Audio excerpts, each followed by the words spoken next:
전설야담. 사랑은 빗물에 젖지 않는다. 황해도 해주는 고구려 때 내미홀이라 불렸고 신라 경도광 때 폭지군으로 불리다가 고려 태조가 이 고을이 남쪽으로 큰 바다의 면에 있다 해서 해주로 명명한 곳입니다. 해주에는 중심지에서 서남쪽으로 냇물이 흐르는데 옛날 그 근처에 덕망 높은 훈장이 살았습니다. 훈장은 경제적으로도 넉넉해서 남부로 올 게 없었으나 다만 아들을 두지 못했습니다. 딸은 예쁘고 사랑스럽지만 아들이 없어 대를 잇지 못하니 한탄스럽구나. 늦은 나이에 등려한 훈장은 딸이 성장할수록 상대적으로 아들의 빈자리를 크게 느꼈고 노인이 된 뒤 가끔 낚시로 마음을 달랬습니다. 그러던 어느 날 밤 노인은 잠이 들었을 때 검은 용과 누런 용 두 마리가 마을 정자에서 싸우는 꿈을 꾸었습니다. 두 용은 휙휙 이리저리 날아다니면서 서로를 공격했습니다. 흑룡과 황룡은 힘이 비슷해 한동안 팽팽히 겨뤘으나 시간이 흐르면서 점차 누런 용이 힘을 더 내더니 검은 용이 불리해졌습니다. 마침내 검은 용이 패배를 인정하고 달아나자 누런 용은 기세등등하게 정자를 차지했습니다. 그 순간 잠에서 깬 노인은 꿈이 너무 생생해 이상하게 생각했습니다. 내가 나이가 있으니 태몽이 아님은 분명한데 뭐를 계시하는 걸까? 꿈에 황룡이 나타난 것은 길몽이므로 노인은 호기심을 참지 못해 한밤 중임에도 불구하고 그 정자로 서둘러 가보았습니다. 혹시 정말로 그곳에 황룡이 있으려나? 부지런히 걸음을 재촉한 노인은 정자에 가까이 다가가면서 눈을 크게 떴으나 황룡은커녕 아무것도 볼 수 없었습니다. 실망한 노인이 정자에 도착해 안을 들여다보니 달빛에 잠자는 소년이 보였습니다. 저 아이는 누구지? 14살쯤 되어 보이는 소년은 큰 대자로 팔다리를 펼친 채 코를 골고 있었습니다. 허허 웃으며 소년 얼굴을 자세히 살펴본 노인은 실망해서 고개를 저었습니다. 제대로 씻지 않아 뗏물이 가득한 얼굴과 지저분한 누더기 옷으로 미로 거지로 여겨진 까닭입니다. 그래서 노인은 그냥 돌아가려다가 직접 확인해 보고 싶어서 소년을 흔들어 깨웠습니다. 단잠에 빠져있던 소년이 눈을 비비며 일어나자 노인이 그에게 물었습니다. 얘야, 너는 어디에 사는 아이냐? 소년은 어리둥절한 표정으로 모른다고 답했지만 노인은 재차 물었습니다. 모른다니. 내가 사는 곳도 모른단 말이냐? 아무 데서나 자야 하는 처지이니까요. 왜 집을 놔두고 이런 곳에서 자고 있느냐? 집이 없으니까요. 부모님은 돌아가셨고요. 그제야 노인은 소년의 처지를 파악하고 얼굴을 똑바로 쳐다봤습니다. 소년은 비록 남루한 옷차림이었으나 표정과 말투는 잠옷 총명해 보였습니다. 노인은 속으로 이렇게 생각했습니다. 일단 집에 데려가서 지켜보고 판단해야겠어. 하여 노인은 소년에게 자기 집으로 가자고 권했습니다. 그렇지만 순순히 받아들이리라는 노인의 예상과 달리 소년은 고개 저으며 거부했습니다. 싫어요. 가고 싶지 않아요.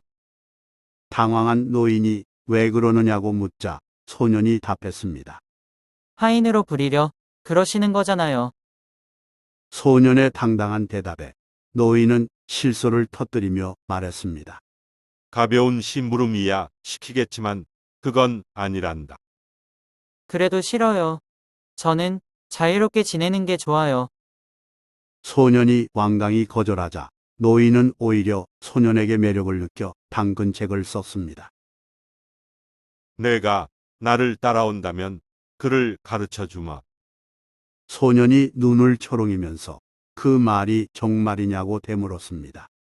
이놈아, 마을 훈장인 내가 너 같은 아이에게 실없는 거짓말을 하겠느냐? 그렇다면 따라가겠습니다.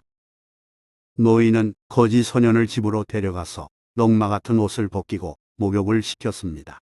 온몸을 씻고 깨끗한 옷으로 갈아입은 소녀는 전혀 딴 사람 같았습니다. 신수가 훤해 보이는구나. 노인은 흡족한 미소를 지으면서 다음 날부터 그를 가르쳤습니다. 놀랍게도 소녀는 하나를 가르치면 열을 깨우치는 명석한 두뇌를 지녀서 5해 만에 훈장집에 있는 온갖 서책을 모두 읽었습니다.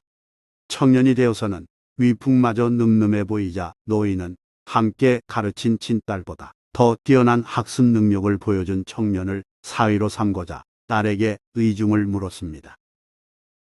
내 보기에 너희 둘이 잘 어울릴 것 같은데 내 생각은 어떠하냐? 노인의 딸은 수줍게 미소 지으며 말했습니다. 말씀하신 뜻에 따르겠나이다. 딸은 이미 청년에게 마음을 두었던지라 청년의 현명함을 높이 평가해온 노인은 곧바로 나를 잡아 혼례식을 치렀습니다. 청년은 아내를 동등한 인격체로 존중하며 사랑했고 주변에서 한 쌍의 원앙으로 부를 만큼 금실이 좋았습니다. 그로부터 3년이 지난 어느 날 장인이 된 노인이 사위에게 말했습니다. 여보게, 그만하면 부부간의 정분을 누릴 만큼 누렸을 터이니 이제 과거를 보아 임금께 충성함이 어떠하겠는가? 그러자 사위는 진지한 얼굴로 말했습니다. 그렇지 않아도 과거를 보고픈 마음이 간절했지만 미처 말씀을 드리지 못했습니다. 잘 됐구먼. 그렇다면 당장 행장을 차려서 떠나게. 알겠습니다. 그리하겠습니다. 사위는 안으로 들어가서 아내에게 행장을 꾸리라고 부탁했고 부인은 그리운 마음에 눈물로 배웅했습니다. 여보, 긴장하지 마시고 평소 실력을 발휘하세요.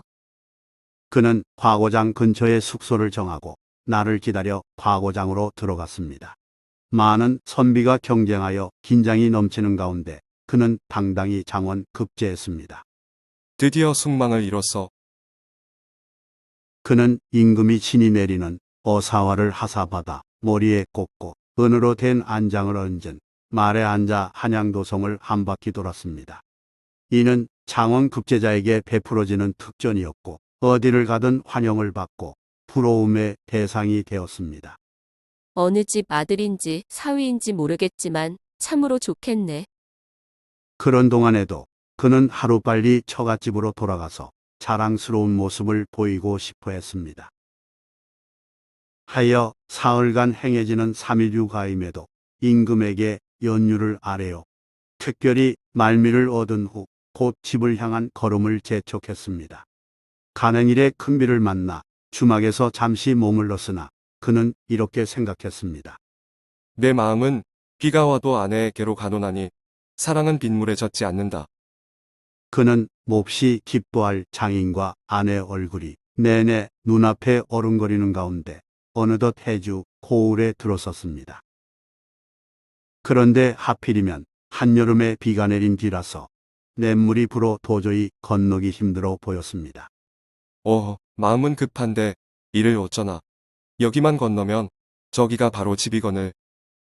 그가 애태우며 발을 동동거릴 때 냇물 건너편에서 누군가 손을 흔들었습니다.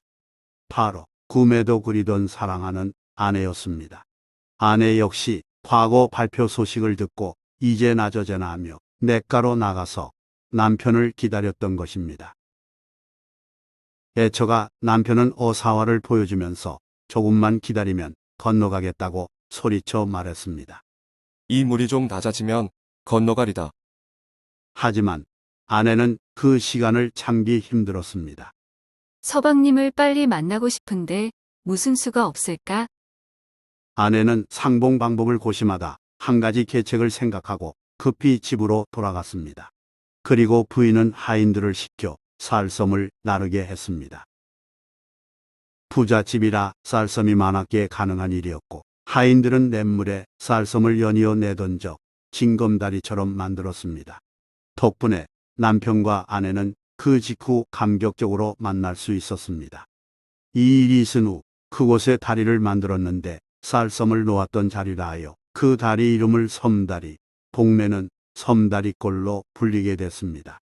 뒷날 한자로는 표교와 표교동으로 각기 표기됐습니다. 좋아요 및 구독은 영상 제작에 큰 힘이 됩니다. 고맙습니다.